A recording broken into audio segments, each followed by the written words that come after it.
আমরা দেখেছি, যেটা আমার আগে আকিব ইশতিয়াক ভাই বললেন, যে একটি দল ইতিমধ্যেই জুলাই সনদে যে সনদে তারা স্বাক্ষর করেছে সেটা ভায়োলেট করেছে। আমার মনে হয় এটা আরও স্পষ্টভাবে বাংলাদেশের জনগণের কাছে পরিষ্কার হওয়া উচিত। যেই জুলাই সনদে বিএনপি, জামাত সহ জাতীয় নাগরিক পার্টি তাদের কিছু অবজারভেশনের কারণে তখন স্বাক্ষর করেনি। তবে জাতীয় নাগরিক পার্টির কিছু দাবিও ছিল, সেগুলো পরবর্তীতে একটা বোঝাপড়ায় এসেছে, সেজন্য আমরা হ্যাঁ ভোটের পক্ষে প্রচারণা করছি।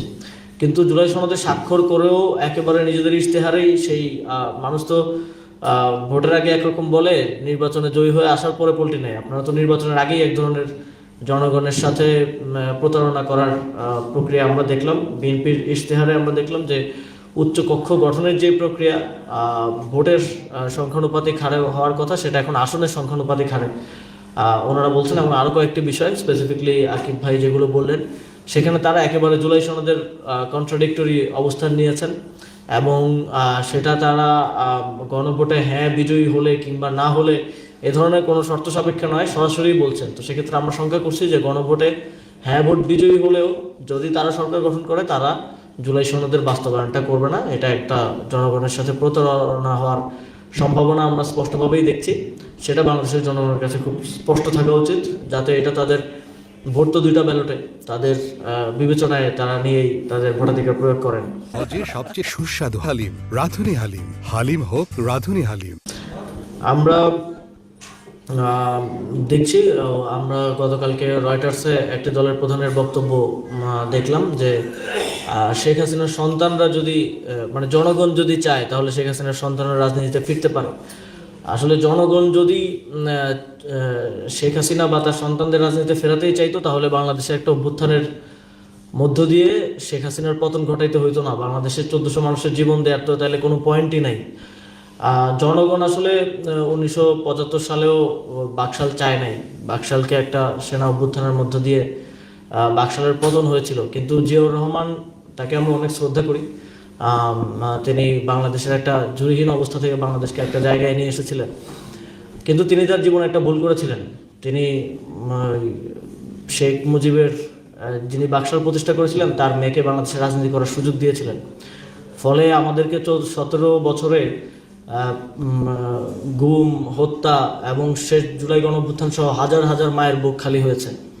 এবং আমরা দেখেছি যে জিয়াউর রহমানের সেই ভুলের খেসারত তার মৃত্যুর পরেও এই জাতিকে অন্তত 3 যুগ ধরে দিতে হয়েছে, তার পরিবারকেও দিতে হয়েছে। বেগম খালেদা জিয়াকে স্লো পয়জনিংয়ের মধ্য দিয়ে একটা পরিস্থিতির মধ্য দিয়ে যেতে হয়েছে, এবং তিনি পৃথিবী ত্যাগ করে চলে গেছেন।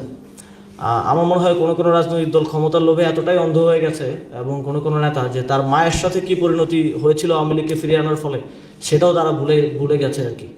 তো এই জায়গাগুলোতে আমাদের মনে হয় যে বিএনপি একটা গণবিরোধী অবস্থান নির্বাচনের আগে নিয়েছে। জুলাই গণঅভ্যুত্থানে যেই শহীদদের জীবনের বিনিময়ে এবং হাজার হাজার প্রায় 30,000 আহত এবং অনেকের অঙ্গহানি হয়েছে, অনেকের চোখ হারিয়েছে, তাদের আত্মত্যাগের বিনিময়ে যেই একটা গণতান্ত্রিক পরিবেশ সৃষ্টি হয়েছে, সেখানে আবারও ফ্যাসিবাদী রাজনৈতিক দল, গণহত্যাকারী রাজনৈতিক দল আওয়ামী লীগকে ফিরিয়ে আনার মতো ওই একই ভুল তারেক রহমান করতে যাচ্ছেন এবং করার কথা পাবলিকলি বলছেন। তো আমরা আমাদের পক্ষ থেকে, জাতীয় নাগরিক পার্টির পক্ষ থেকে স্পষ্টভাবে বলতে চাই যে এই ধরনের চেষ্টা যদি কেউ করে, তাহলে আমরা জনগণকে সাথে নিয়ে রাজনৈতিকভাবে সেটার জবাব দিব। আর যেই পরিবাররা তাদের সন্তানকে আওয়ামী লীগের হাতে হারিয়েছে, তারা কোনোভাবেই এটা মেনে নিবে না যে আওয়ামী লীগ আবার বাংলাদেশের রাজনীতিতে ফিরে আসবে এই যখন বিচার কার্যক্রমও চলমান আছে। তো আমাদের মনে হয় যে এই বক্তব্যের মধ্য দিয়ে ওনারা এটাও পরিষ্কার করেছেন যে আওয়ামী লীগের ক্ষেত্রে ওনারা অনেকটাই আসলে দুর্বল।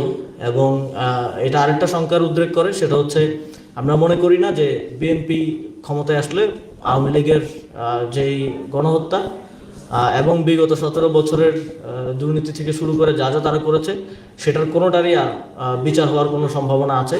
কারণ তাদের মধ্যে এক ধরনের বায়াসনেস আওয়ামী লীগের প্রতি আমরা দেখতে পাচ্ছি। আমরা দেখেছি যে বিভিন্ন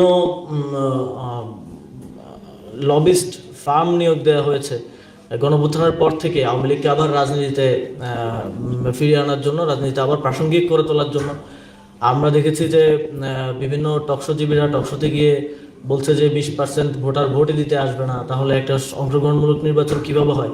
অথচ আমরা দেখলাম যে আওয়ামী লীগের একদম টপ 10 পলিসি মেকারদের মধ্যে 5 জন আজকে ভোট দিয়ে দিয়েছে। এবং আমরা এটাও দেখছি মাঠ পর্যায়ে কাজ করতে গিয়ে যে যারা এমপিদের, আওয়ামী লীগের এমপিদের বা প্রার্থীদের চিফ এজেন্ট থেকে শুরু করে পোলিং এজেন্ট ছিল বা তাদের সাথে কাজ করতো, তারা এখন বিএনপি বা অন্য কোনো রাজনৈতিক দল বা কোনো স্বতন্ত্র প্রার্থীর সাথে কাজ করছে। তো যারা একেবারে নীতি নির্ধারক পর্যায়ে, স্থানীয় এবং জাতীয় পর্যায়ে ছিল, তারাই যদি ভোট দেয়, তারাই যদি নির্বাচনী প্রক্রিয়া অংশগ্রহণ করে, তাহলে ওই 20% সমর্থকের ইয়েটা কোথা থেকে আসে আমরা জানি না। আমরা মনে করি এবারের নির্বাচন যদি সরকার এবং নির্বাচন কমিশন একটা সুষ্ঠু পরিবেশ তৈরি করতে পারে, এবার ইতিহাসে সবচেয়ে বেশি ভোটার টার্ন আউট হবে, ভোটাররা ভোট দিতে আসবে, এরকম একটা আগ্রহ আমরা ভোটারদের মধ্যে এবার প্রত্যক্ষ করেছি। তো আওয়ামী লীগকে ফেরানোর জন্য যে লবিস্টরা কাজ করছেন, আমার মনে হয় অনেক অনেক দলেই কাজ করছেন এবং তারা হয়তো বিএনপির মাধ্যমে অনেকটা সফলও হয়েছেন। তারা হয়তো বিএনপি চেয়ারপারসনকে বোঝাতেও সক্ষম হয়েছেন যে আওয়ামী লীগকে ফেরানো দরকার।